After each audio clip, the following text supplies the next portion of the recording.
নমস্কার, আমি ঋতুপর্ণা। শুরু করছি উত্তরের সংবাদ। বিস্তারিত সংবাদের দিকে নজর রাখবো, কিন্তু তার আগে দেখে নেব আজকের বিশেষ সংবাদ। রাজ্য সরকারের দেওয়া বিভিন্ন সরকারি সুবিধাগুলি ব্যাংকের মাধ্যমে উপভোক্তাদের কাছে পৌঁছচ্ছে কিনা তা খতিয়ে দেখতে আজ জলপাইগুড়ি শহরের বিভিন্ন ব্যাংকে গিয়ে এই বিষয়ে খোঁজ খবর করেন সদর মহকুমা শাসক। চীন সহ অন্যান্য দেশে তথা ভারতবর্ষে ক্রমশই চোখ রাঙাচ্ছে HMPV ভাইরাস। করোনার মতো আক্রমণাত্মক হয়ে উঠবে কিনা এই ভাইরাস, তা নিয়ে বার্তা দিলেন জলপাইগুড়ি তথা উত্তরবঙ্গের খ্যাতনামা চিকিৎসক ডক্টর S চক্রবর্তী।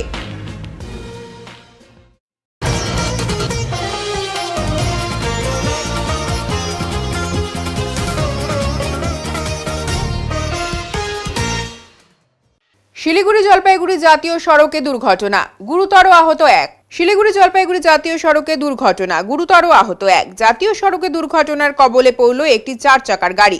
ঘটনায় গুরুতর আহত হলেন একজন।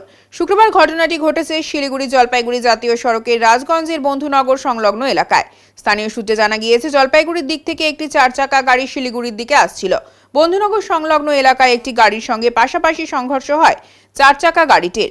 রাস্তার পাশেই উল্টে যায় গাড়িটি। ঘটনায় 4 চাকার গাড়ির চালক গুরুতর আহত হন। স্থানীয়রা তাকে উদ্ধার করে উত্তরবঙ্গ মেডিকেল কলেজ ও হাসপাতালে পাঠায়। খবর পেয়ে ঘটনাস্থলে ছুটে আসে ফুলবাড়ি হাইওয়ে ট্রাফিক আউটপোস্টের পুলিশ ও ভোরের আলো থানার পুলিশ। দুর্ঘটনাগ্রস্ত গাড়িটিকে উদ্ধার করে গোটা ঘটনা তদন্ত শুরু করেছে পুলিশ। দোকানে ছাউনির টিন খুলে ভেতরে ঢুকে দুঃসাহসিক চুরি। দোকানের ছাউনির টিন খুলে ভেতরে ঢুকে দুঃসাহসিক চুরি, সেই দৃশ্য ধরা পড়েছে সিসিটিভি ফুটেজে। বৃহস্পতিবার মাঝরাতে দুঃসাহসিক চুরির ঘটনাটি ঘটেছে ধূপগুড়ি শহরের বিডিও রোডের এক বিল্ডার্সের দোকানে। শুক্রবার দোকান খুলতেই মালিকের চক্ষু চড়ক গাছ। দোকানের ভেতরে জিনিসপত্র লণ্ডভণ্ড অবস্থায় রয়েছে, ক্যাশ বাক্স খোলা, পাশাপাশি ওপরের ছাউনির টিন খোলা। ক্যাশ বাক্সে রাখা নগদ টাকা খোয়া গেছে। এরপর খবর দেওয়া হয় ধূপগুড়ি থানায়। খবর পেয়ে ঘটনাস্থলে আসে ধূপগুড়ি থানার পুলিশ। দোকানে সিসিটিভি ফুটেজ খতিয়ে দেখে পুলিশ। সিসিটিভিতে দেখা যাচ্ছে একজন মুখ ঢেকে দোকানে ঢুকে লুটপাট চালাচ্ছে। দোকান মালিকের দাবি, ক্যাশ বাক্স থেকে প্রায় 15 থেকে 20 হাজার টাকা চুরি হয়ে গেছে। পুলিশ সিসিটিভি ফুটেজ নিয়ে গেছে। ইতিমধ্যেই ঘটনার তদন্ত শুরু করেছে ধূপগুড়ি থানার পুলিশ। সকাল উঠে দোকানে খুলে দেখলাম দোকানের ভেতরে সব লণ্ডভণ্ড, ক্যাশ বাক্স ভাঙা। তারপর পেছনে ফিরে দেখি যে আমার দোকানের টিন খোলা, প্রায় 30-35টা স্ক্রু খুলে টিন খুলে চোরের দল ঢোকে। একজন চোরকে সিসি ক্যামেরা ফুটেজে দেখতে পেলাম। অনুমানিক রাত কটা আপনি সিসিটিভি দেখলেন? ক্যামেরার টাইমে দেখা যাচ্ছে 12টা 10-এ চোর আমার দোকানের ভেতরে ঢুকে ঘোরাফেরা করছে, ক্যাশ বাক্স ভাঙছে। টাকা কি নিয়ে গেছে? কত টাকা নিয়ে গেছে? শুধু নগদ টাকাই নিয়ে গেছে। কত টাকা? 20,000 টাকা। 15 থেকে 20,000। কি বলবেন, এই যে চোররা দিন দিন কিন্তু চোরের উপদ্রব বাড়ছে? বিভিন্ন সংবাদপত্র এবং সব জায়গাতেও দেখতে পাচ্ছি প্রচুর চুরি হচ্ছে সব দিকে। কী বলবো, পুলিশ প্রশাসনকে আর একটু সজাগ হতে হবে। এখানে আরেকটা জিনিস আমরা অনেক দিন থেকে আমাদের অভিযোগ, এই 10 নম্বর ওয়ার্ডে যে স্ট্রিট লাইটগুলো আছে সেগুলো কোনোটাই ঠিকঠাক মতো জ্বলে না। লাইটগুলো যদি ঠিকঠাক জ্বলতো তাহলে হয়তো চোর এই সাহসটা পেত না। ধূপগুড়ি পুলিশ প্রশাসনকে জানিয়েছেন?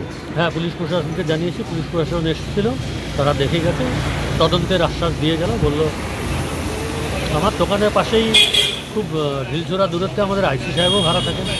চোরের সাহসটা দেখেই অবাক হচ্ছি। যেরকম মানে মেন রোডের ধারে, যেখানে সবসময় বলতে গেলে সারা রাতি গাড়ি ঘোড়া চলে, লোকজন চলে, সেখানে একদম রাস্তার ধারে টিন খুলে দোকানে চুরি করলো। ভবিষ্যতে এটা নিয়ে খুব দুশ্চিন্তায় আছে। আপনার নাম? আমার নাম ভাস্কর দে, অধ্যায় ভিডিও রোড। দামি গাড়ি নিয়ে বেরিয়ে ছাগল চুরি, 7টি ছাগল সহ ধরা পড়ল গাড়ি। 7টি ছাগল তুলে নিয়ে পালাবার সময় পুলিশের হাতে ধরা পড়ল দুষ্কৃতীরা। জানা গেছে, ঘোষপুকুর সংলগ্ন আমবাড়ি বাজার থেকে 4টি ছাগল তুলে নেওয়া হয়। ঘটনাটি গ্রামবাসীদের চোখে পড়তে তড়িঘড়ি স্থানীয় বাসিন্দারা ঘোষপুকুর ফাঁড়ির পুলিশকে খবর দিলে টহলরত পুলিশ ওই গাড়িটিকে মৌলানি টোল প্লাজা থেকে আটক করে। সেই সময় 2 পাচারকারী পালিয়ে গেলেও গাড়িতে থাকা 7টি ছাগল সহ এক ব্যক্তিকে গ্রেফতার করে পুলিশ। ধৃতের নাম দিলীপ সিং। যদিও পরবর্তী সময়ে গাড়িতে থাকা 7টি ছাগলের মধ্যে 4টি ছাগলকে প্রকৃত মালিকের হাতে তুলে দেয় পুলিশ। ঘটনা তদন্ত শুরু করেছে ঘোষপুকুর ফাঁড়ির পুলিশ। এত দামি লাক্সারি গাড়িতে করে ছাগল চুরির ঘটনায় রীতিমতো চাঞ্চল্য ছড়িয়ে পড়ে এলাকায়।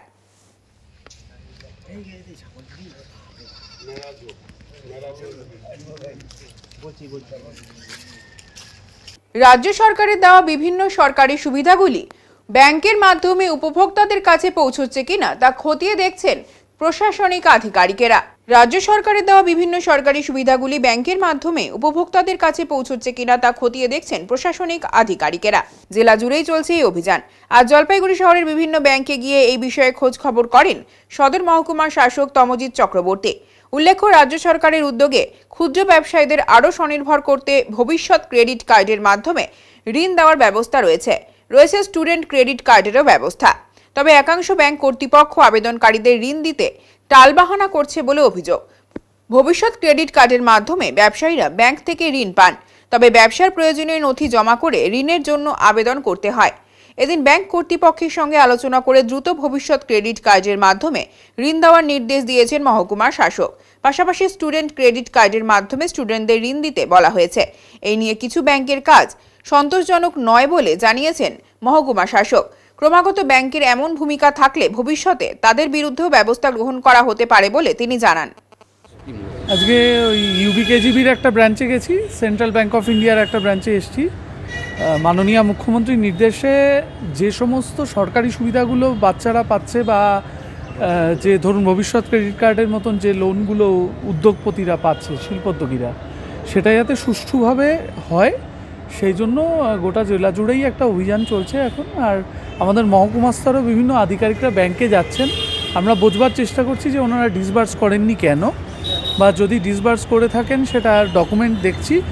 আর এছাড়া যাতে লোন আরও সুবিধা আমাদের ভবিষ্যৎ ক্রেডিট কার্ডের মাধ্যমে পাওয়ার কথা শিল্পোদ্যোগীদের, সেটা সুষ্ঠুভাবে পান, তার জন্য আমরা অনুরোধ করছি। কিছু কিছু ক্ষেত্রে দেখা যাচ্ছে যে ব্যাংকে পেন্ডিং আছে, সেগুলো আমরা ব্যাংকে বলছি যাতে দ্রুত ডিসবার্স করে। প্রসেসিংটা একটু দ্রুত করতে বলছি, কারণ মাননীয় মুখ্যমন্ত্রী চাইছেন যে আমাদের বেকার যুবক যুবতীরা তারা এই সাবসিডিটা নিয়ে ভবিষ্যৎ ক্রেডিট কার্ডের মাধ্যমে নিজেদের ভবিষ্যৎ গড়ে তুলুক।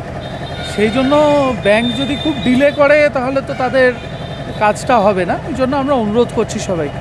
যদি ব্যাংকের সেটা আমরা নিশ্চয়ই পরবর্তী পদক্ষেপ নিশ্চয়ই নেব। আমাদের মহকুমা স্তরে একটা কমিটি আছে, এছাড়া ব্যাংকার্সের নিয়েও কমিটি আছে। যদি কোনো ব্যাংক এরকম অভিযোগ আসে যে জোর করে দেওয়া হচ্ছে না, আমরা নিশ্চয়ই সেটা খুব গম্ভীরতার সঙ্গেই দেখব। কারণ আজকে তো বিভিন্ন ব্যাংকে আমাদের মহকুমার বিভিন্ন প্রশাসনের কর্তা ব্যক্তিরা যাচ্ছেন, সমষ্টি উন্নয়ন আধিকারিকরাও গেছেন, ডেপুটি ম্যাজিস্ট্রেট, ডেপুটি কালেক্টর এবং বিডিওরাও যাচ্ছেন। সমস্ত জায়গায় গিয়েই আমরা যেগুলো রাজ্য সরকারের সুবিধা রাজ্য সরকার দিচ্ছেন সেগুলো তাদের কাছে পৌঁছচ্ছে কিনা আমরা দেখছি, এবং তারা কোনো অসুবিধা ফেস করছেন কিনা সেটাও আমরা দেখছি। হ্যাঁ, ব্যাংকার্সদের নিয়ে আমরা 2-3 বার মিটিং করেছি। এখন আমরা ব্যাংকে ব্যাংকে যাচ্ছি যাতে ভবিষ্যৎ ক্রেডিট কার্ড বা স্টুডেন্ট ক্রেডিট কার্ড এগুলোর সুবিধাগুলো উপভোক্তাদের কাছে পৌঁছে। কিছু কিছু ব্যাংকে একটু সময় লাগছে, এইটা আমরা বলেছি যে এতটা সময় নিয়ে প্রসেসিং না করে একটু দ্রুততার সঙ্গে করতে হবে। পূর্ব ঘোষণা মতোই জলপাইগুড়ি শহরের পেইড পার্কিং জোন চিহ্নিতকরণ করার কাজ শুরু করল পৌরসভা। পূর্ব ঘোষণা মতো জলপাইগুড়ি শহরের পেইড পার্কিং জোন চিহ্নিতকরণ করার কাজ শুরু করল পুরসভা। আজ ভাইস চেয়ারম্যান সৈকত চট্টোপাধ্যায়ের উপস্থিতিতে জলপাইগুড়ি শহরের বিভিন্ন জায়গায় পার্কিং জোন চিহ্নিত করার কাজ শুরু করা হয়। উপস্থিত ছিলেন কোতোয়ালি ও ট্রাফিক পুলিশের আধিকারিকেরাও। এদিন থানা রোড এলাকা থেকে এই কাজ শুরু করা হয়। সব ঠিকঠাক থাকলে আগামী ফেব্রুয়ারির 1 তারিখ থেকেই পেইড পার্কিং জোন পাকাপাকিভাবে শহরে শুরু করা হবে বলে পুরসভা সূত্রে দাবি। সর্বাধিক পার্কিং জোন তৈরি করার পথেই এগোতে চাইছেন জলপাইগুড়ি পুরসভা। এই বিষয়ে ভাইস চেয়ারম্যান সৈকত চট্টোপাধ্যায় বলেন, শহরকে যানজট মুক্ত রাখতে হবে। শিলিগুড়ি সহ বিভিন্ন বড় বড় শহরগুলিতে পেইড পার্কিং জোন চালু রয়েছে। আমরা পার্কিং জোনের ন্যূনতম মূল্য ধার্য করছি। বাইক ও সাইকেলের জন্য যথাক্রমে 5 টাকা, 2 টাকা ঘন্টা প্রতি নেওয়ার কথা বলা হয়েছে। আজ পার্কিং এর জায়গাগুলো চিহ্নিত করার পর ফের এ নিয়ে আলোচনায় বসবো। আশা করা যায় আগামী 1 ফেব্রুয়ারি থেকেই পেইড পার্কিং জোন শহরে শুরু করা সম্ভব হবে। এর পাশাপাশি নো পার্কিং জোনও থাকবে। সেখানে কেউ পার্কিং করলে পুলিশ আইনত ব্যবস্থা গ্রহণ করবে বলে তিনি জানান। উল্লেখ্য, গত 3রা জানুয়ারি শহরের বিভিন্ন জায়গায় পেইড পার্কিং বোর্ড বসিয়ে 6 জানুয়ারি থেকে তা চালু করার কথা ছিল। কিন্তু এই সিদ্ধান্ত থেকে পিছিয়ে আসে পুরসভা। এই নিয়ে 6 তারিখেই সকল কাউন্সিলরদের সাথে বৈঠক করে ঠিক হয় শহরে আগে পার্কিং জোন চিহ্নিত করা হবে এবং তারপর তা চালু করা নিয়ে পদক্ষেপ করবে পুরসভা। সেই মতো আজ শহরের কোথায় কোথায় পার্কিং জোন তৈরি করা যেতে পারে তা সরেজমিনে খতিয়ে দেখার কাজ শুরু করলো পুরসভার প্রতিনিধি ও আধিকারিকেরা। বলতে এই মুহূর্তে আমরা মার্চেন্ট রোডে রয়েছি। থানা মোড়ে আমরা এলাকার মানুষকে পার্কিং জোনটাকে কোন জায়গাটা হবে সেটা আমরা মার্ক করে দিলাম। IC Kotwali, IC traffic, DSP traffic সাথে রয়েছেন, পৌরসভার আধিকারিকরা আমার সাথে রয়েছেন এবং এখানে আমরা মার্কিং করছি এপার ওপার। দেখুন, শহরটাকে আপনাকে যানজট মুক্ত করতে হবে। তার জন্য শিলিগুড়ি থেকে শুরু করে সমস্ত ভালো শহরে আপনি দেখবেন যে পার্কিং স্লট আছে, পেইড পার্কিং। আর আমাদের পার্কিং এর মূল্য খুব নগণ্য। মোটর সাইকেলের ক্ষেত্রে 5 টাকা, সাইকেলের ক্ষেত্রে 2 টাকা, তাও আওয়ারলি। এবং সেই জন্য আমরা সবাই এখন প্লেস আইডেন্টিফাই করছি। আইডেন্টিফাই করার পর আমরা আরেকবার চিন্তন এবং মন্থনে বসবার পর আমরা টার্গেট রাখছি 1 ফেব্রুয়ারি থেকে পার্কিং জোন চালু করবো। পেইড পার্কিং এখন অব্দি আপনারা যখন আমাকে এই ইন্টারভিউ নিচ্ছেন, এখন অব্দি আমরা 6টা জোন আইডেন্টিফাই করেছি। যেভাবে আমরা এগোচ্ছি তাতে অনেকটাই যদি পার্কিং করতে পারি আমরা। আপনি দেখুন যত্রতত্র জলপাইগুড়িতে গাড়ি, মোটর সাইকেল দাঁড়িয়ে থাকে, হতে পারে। এটা মানুষের সচেতনতার অভাব। পেইড পার্কিং হবে এবং পেইড পার্কিং এর মধ্যে দিয়ে মানুষকে এখানে গাড়ি রাখতে হবে। পৌরসভা পার্কিং অ্যালট করবে এবং সেই পার্কিং অ্যালটে যে এজেন্সি যারা পাবে তারা সেই এজেন্সি মেনটেন করবে এবং যারা উল্টো দিকে নো পার্কিং জোন থাকবে, নো পার্কিং জোনে যারা গাড়ি রাখবে সেখানে পুলিশ তাদের অ্যাকশন নেবে। বড় গাড়ির 4 চাকার ক্ষেত্রে আমরা পার্কিং স্লট বার করবো।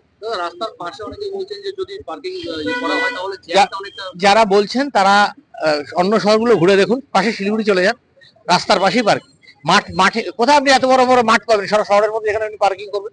অবাস্তব কথা বলেন আপনি, তো বাস্তবের উপর চলতে হবে। রাস্তার পাশেই পার্কিং করতে হবে, ফুটপাতে মানুষের চলাচলের রাস্তা করে দিতে হবে। যারা হকার বহুদিন ধরে ব্যবসা করছেন তাদের যেমন ব্যবসার সুযোগ এবং পুনর্বাসনের সুযোগ দিতে হবে, আবার যারা আধার ভোটার ছাড়া হঠাৎ করে ডালা নিয়ে বসে পড়েছেন তাদের ব্যবসা বন্ধ করে দিতে হবে। আহারে বাহারে উৎসব অনুষ্ঠিত হলো বেলাকোবা উচ্চ বালিকা বিদ্যালয়ে। আহারে বাহারে উৎসব অনুষ্ঠিত হলো বেলাকোবা উচ্চ বালিকা বিদ্যালয়ে। ছাত্রীদের হাতে তৈরি বিভিন্ন সুস্বাদু খাবারের সম্ভার ছিল এদিন।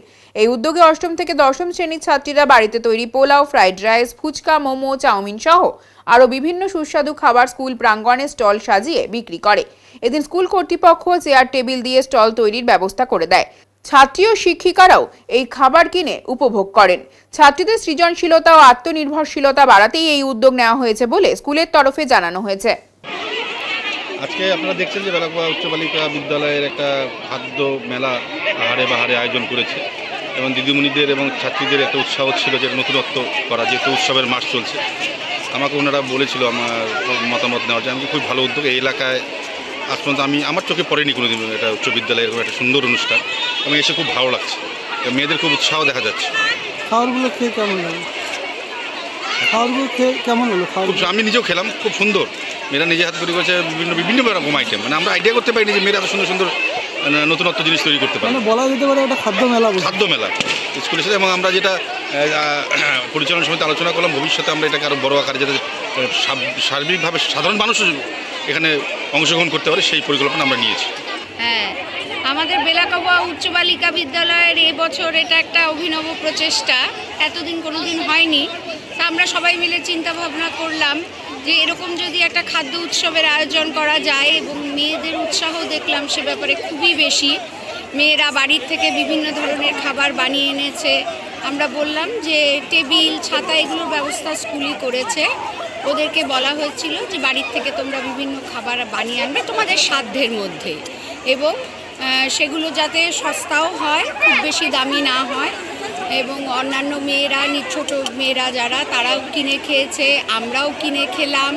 এবং এটা একটা উৎসবের মতন ওরা সারাটা দিন একটু অন্যরকমভাবে কাটালো। পড়াশোনার গতানুগতিক যে বিয়েটা নিয়মটা তার একটু বাইরে গিয়ে, এবং বছরের যেহেতু প্রথম একটা উৎসবের মরশুম চলছে, তাতে এই খাদ্য উৎসবটা একটা আলাদা মাত্রা এনে দিল, এটা আমার মনে হয়। খাবার দেখলেন এখানে ওরা মেয়েরা করেছে, তারা পোলাও করেছে, মাংস করেছে, কেউ ফ্রাইড রাইস করেছে, পনির করেছে, তারপরে তারা পাটিসাপটা, মালপোয়া, পায়েস, ফুচকা, চপ, ঘুগনি এবং বিভিন্ন ধরনের আরও অনেক খাবার, পেস্ট্রি, প্যাটিস, তারপরে পাস্তা, এগুলো সবই তারা করেছে এবং আমরা নিজেরাও আশা করতে পারিনি যে ওরা এতটাই বেশি করতে পারবে। আমাদের আশাতীত এই ব্যাপারটা এবং খুবই আমাদের ভালো লাগলো এবং ওদেরও খুব উৎসাহ হয়েছে, ওদের দেখেও আমাদের খুব ভালো লাগলো এবং সবার মধ্যে উৎসাহটা ছড়িয়ে পড়েছে। আগামীতে আমরা চেষ্টা করব আরেকটু বড় মাপের করে এটা করার। ম্যাম আপনার নাম আপনি? আমার নাম হচ্ছে ডোনা বসু, আমি এই বেলাকোপা উচ্চ বালিকা বিদ্যালয়ের ভারপ্রাপ্ত প্রধান শিক্ষিকা। কি কি বানিয়েছো তোমরা? আমরা পোলাও বানিয়েছি, চিকেন কষা আর মিষ্টি। নিজেরাই বানিয়েছো? সব নিজের হাতে করা। মানে কি করে এরকম আইডিয়া আসলো মাথায়?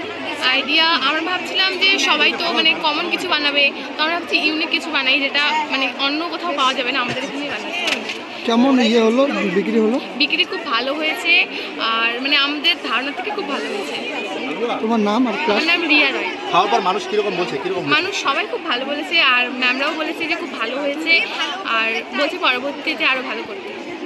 উত্তরের সংবাদে এখন সময় বিরতির, সঙ্গে থাকুন, ফিরে আসছে আরো সংবাদ নিয়ে।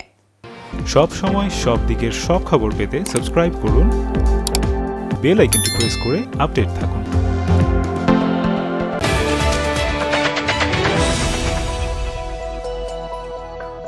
জলপাইগুড়ি পাহাড়পুর মোড়ের ওপর পেট্রোল পাম্পের পাশে রাজভবন এক এক্সক্লুসিভ বা তুলনাহীন ভবন, এই জন্য যে এই ভবনের ভেতরে যাওয়ার পর আপনাদের আবদ্ধ মনে হবে না। চারিদিকে বড় বড় কাঁচের জানালা থেকে দূরের পাহাড়, সবুজ মাঠ, গাছ, দিঘির জলের পদ্ম, নানা জাতের পাখি দেখতে পাবেন। থাকছে পার্কিং এর বিশেষ সুবিধে। তাই আপনাদের ছেলে মেয়েদের বিয়ে দিতে অবশ্যই ভাবতে হবে রাজভবনের কথা, যেখানে বিয়ে হবে রাজকীয় ভাবে। এছাড়া কনফারেন্স, মিটিং, গেস্ট রুম, অন্নপ্রাশন বা অন্যান্য সামাজিক ক্রিয়ার জন্য উপযুক্ত জায়গা এই রাজভবন।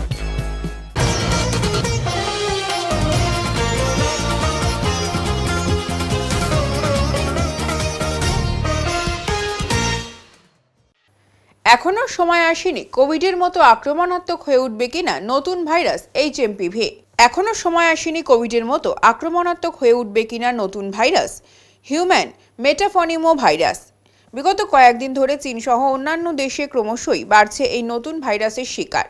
সোমবার ভারতবর্ষের বেশ কয়েকটি রাজ্যে, যার মধ্যে পশ্চিমবঙ্গ অন্যতম, এই HMPV আক্রমণের শিকার হয়েছে বলেই বিভিন্ন সূত্র থেকে জানা গিয়েছে। এবারও নতুন ভাইরাসের জন্ম এবং ছড়িয়ে পড়ার সংবাদ উঠে আসে সেই চীন দেশ থেকেই। স্বাভাবিকভাবেই সাধারণ মানুষের মধ্যে ফিরছে করোনা বা কোভিড-19-এর সেই ভয়াল স্মৃতি।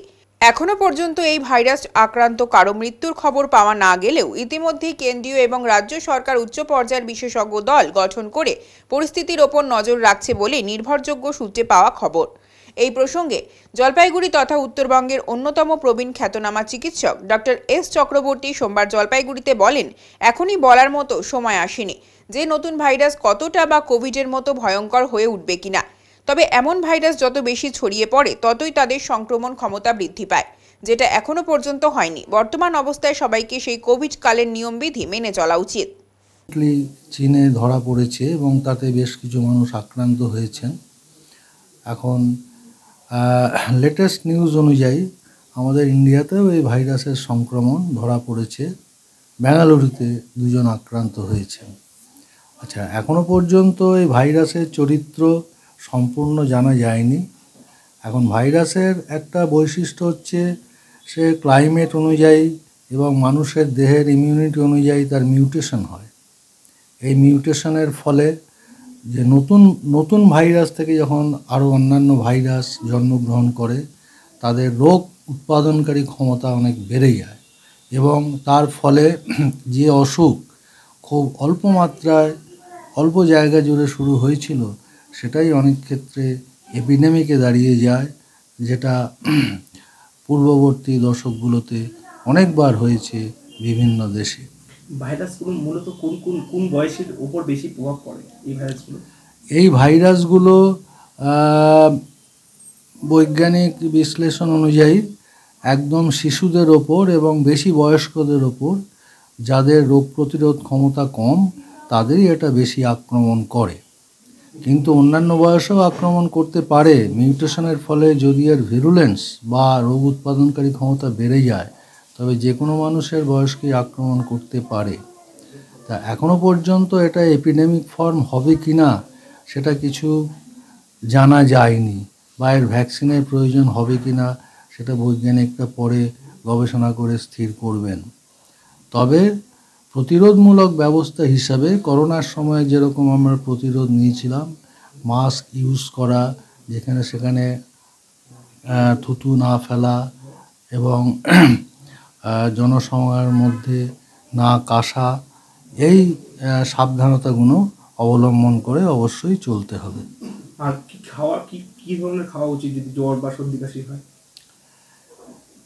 জ্বর সর্দি কাশি হলে সাধারণত আমরা একটা কম পাওয়ারের অ্যান্টিবায়োটিক দিয়ে থাকি, তার সাথে প্যারাসিটামলই বেশিরভাগ ক্ষেত্রে ইউজ হয় এবং একটা কাফ সিরাপ দিয়ে চিকিৎসা করা হয়। এই ভাইরাস কি করোনার মতো প্রভাব পড়তে পারে, কি মনে হয় আপনাদের? করোনার মতো প্রভাব পড়তে পারে কি না সেটা এখনই বলতে পারছি না। সেটা যদি এই ভাইরাস কয়েকটা দেশে ছড়িয়ে যায় তখন এর মিউটেশন কিন্তু অবশ্যম্ভাবী, তখন এর রোগ উৎপাদনকারী ক্ষমতা বেড়ে যাবে এবং এপিডেমিক আকারেও আসতে পারে। রাঙাপানি এনআরএলে ম্যানহোলে পড়ে মৃত্যু শ্রমিকের।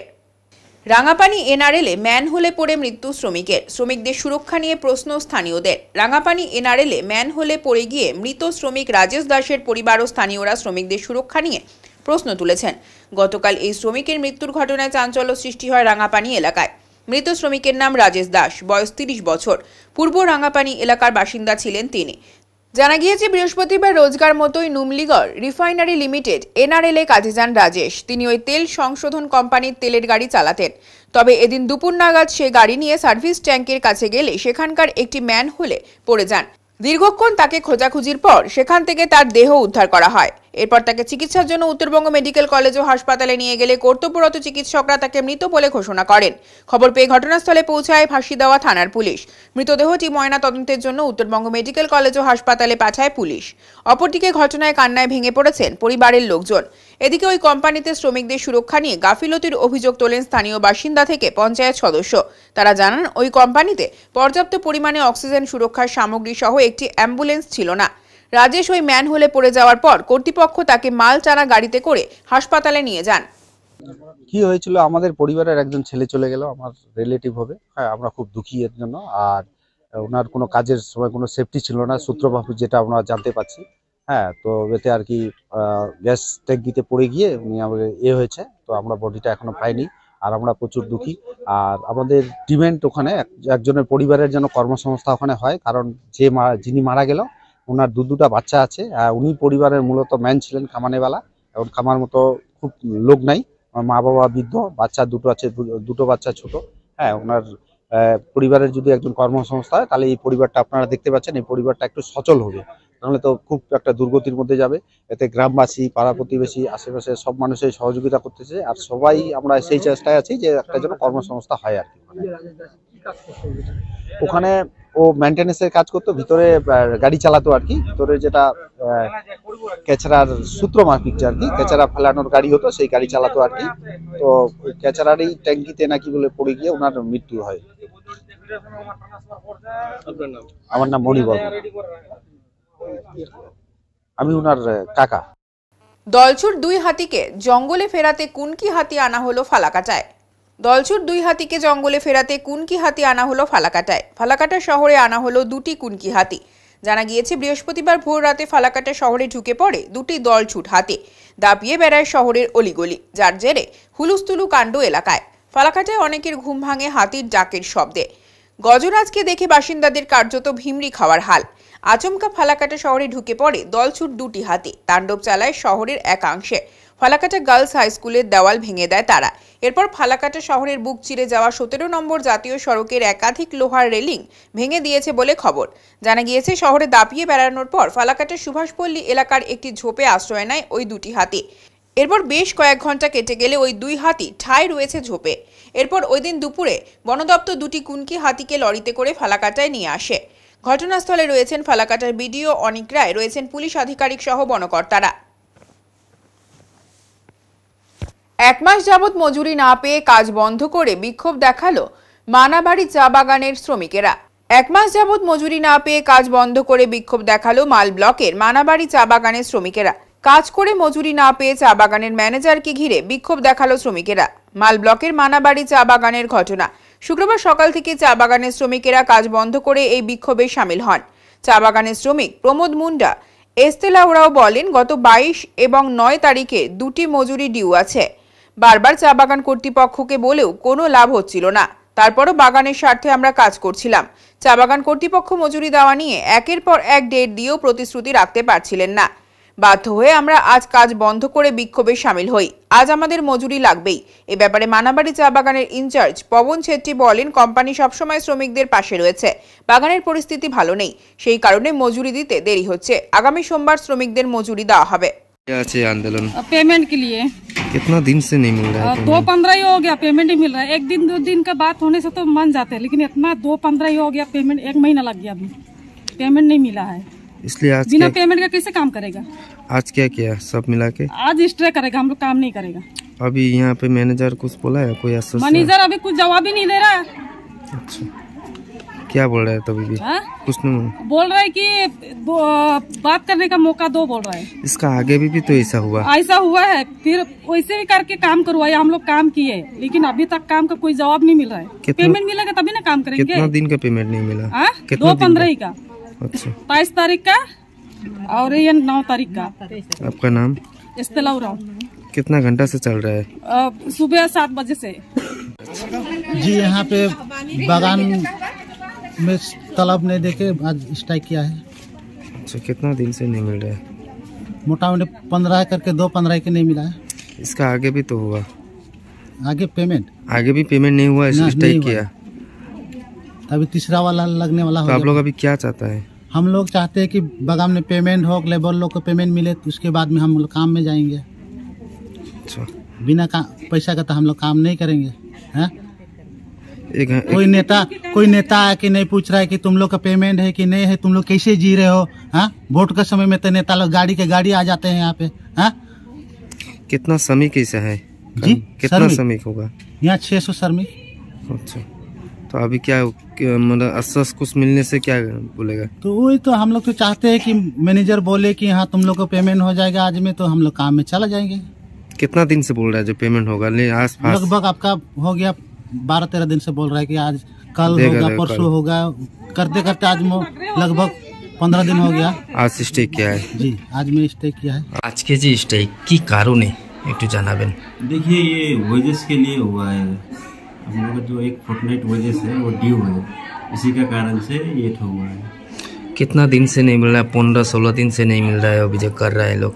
देखिए, कंपनी तो उन लोगों के साथ खड़ा है, हम लोग बंद करके तो नहीं गया है।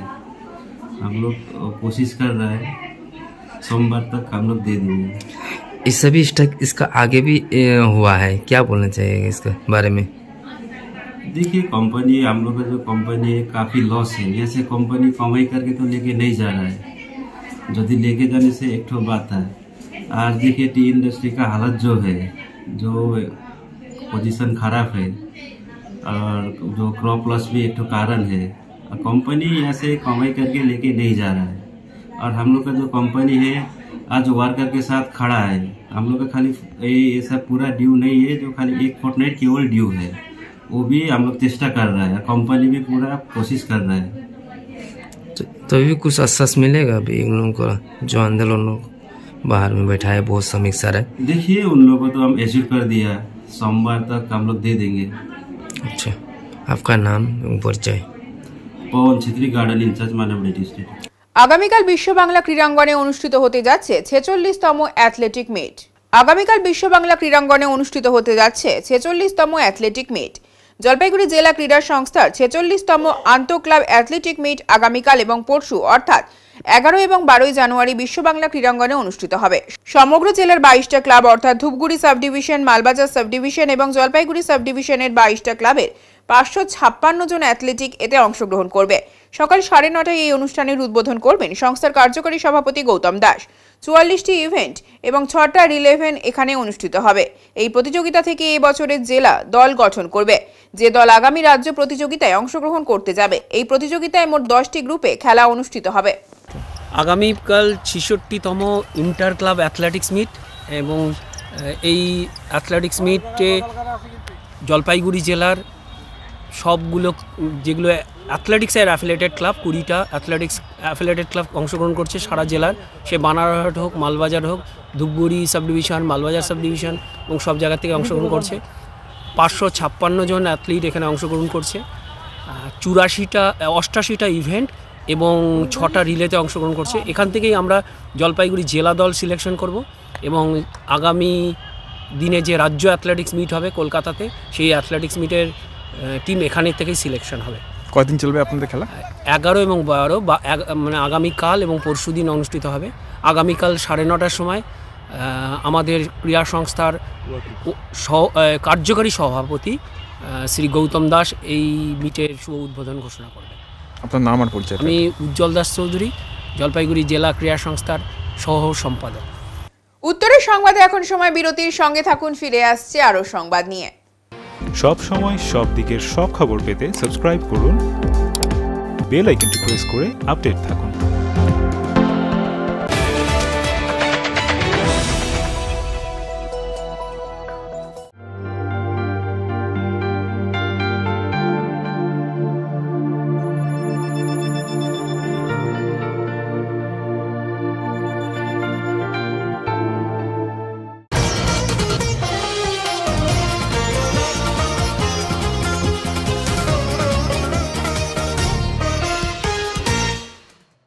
শীতের অনুভূতির সাথে ঝলমলে রোদের দেখা উত্তরের জেলাগুলিতে। শীতের অনুভূতির সাথে ঝলমলে রোদের দেখা মিলল উত্তরের জেলাগুলোতে। শীতের দাপট অব্যাহত উত্তরের জেলার মধ্যে জলপাইগুড়ি জেলা জুড়ে। শুক্রবারও ঠান্ডায় জুবুথুবু জেলাবাসী। সূর্যের দেখা নেই সকাল 6:55 পর্যন্ত, তবে কুয়াশার দাপট কিছুটা হলেও কম। সকাল 7টা বাজতেই ঝলমলে রোদের দেখা মিলেছিল এই দিন, অর্থাৎ গতকাল বৃহস্পতিবার। আবহাওয়া দপ্তরের পূর্বাভাস অনুযায়ী জলপাইগুড়ির সর্বনিম্ন তাপমাত্রা ছিল 11 ডিগ্রির ঘরে। তবে ঠান্ডার দাপট সকাল, সন্ধ্যা এবং রাতের দিকে যথেষ্ট অনুভূত হচ্ছে। আজও ঠান্ডার অনুভূতি অব্যাহত। এখন আবহাওয়ার সংবাদ।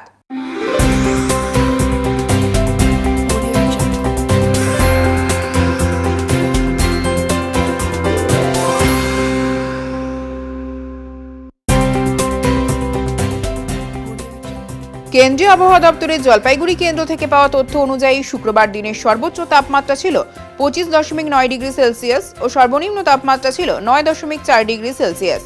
গত 24 ঘন্টায় কোনো বৃষ্টিপাত হয়নি। শেষ করার আগে আজকের বিশেষ সংবাদ আরও একবার।